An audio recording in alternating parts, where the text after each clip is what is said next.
This is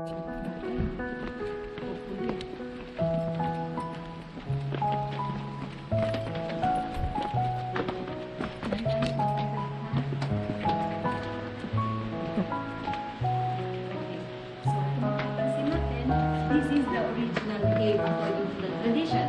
Dahil kung according din sa mga sources and archaeologists, magbe-base tayo na there is a possibility na dito na talaga nag-stay ang mga shepherds dahil unang-una, they found in carbon dating all the smokes na makikita dito sa area nito. So, mapapansin natin na isang malaking kuweba siya and nothing else. Wala nang iba pang cave na matatagpuan sa Beth-Sakur na ganito ang itsura. So, hindi ito traditionally, there is a possibility. Okay? So, dito, they found a lot of artifacts na nakuha dito. Like for example, oil jar, dated back 2,000 years. Okay? A grinder for wheat. And then, ito pang grinder for wheat and olives. Okay?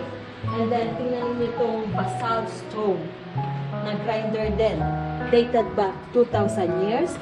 And dito naman yung oil presser na maliit para lang sa simpleng pagkukuha ng oil. And then ano pa? Dito sa place na to, nalagay nila especially yung jar.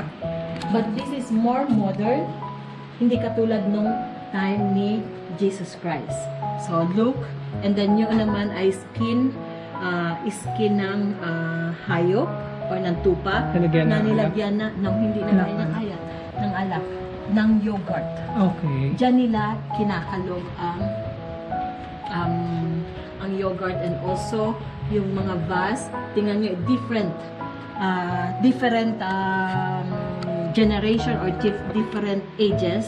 Like for example, ito, water jar ito. That is Israelite jar. Bakit ko sinabing Israelite jar? Dahil ang mga babae, mga Israeling babae, during that period is the one who carrying the jar. Be careful your head. Carrying a jar sa likod nila or sila ang sumasalo. So ito naman ang Turin jar. Another Turin jar, medyo modern. And then that is the model of the Holy Family. Okay? Okay, wow, amazing. So, dito na yung sinicelebrate. But kung may nakikita kayo sa explore dito, it's not totally original. Hindi. Nilagay na lang nila ngayong period na to. Okay.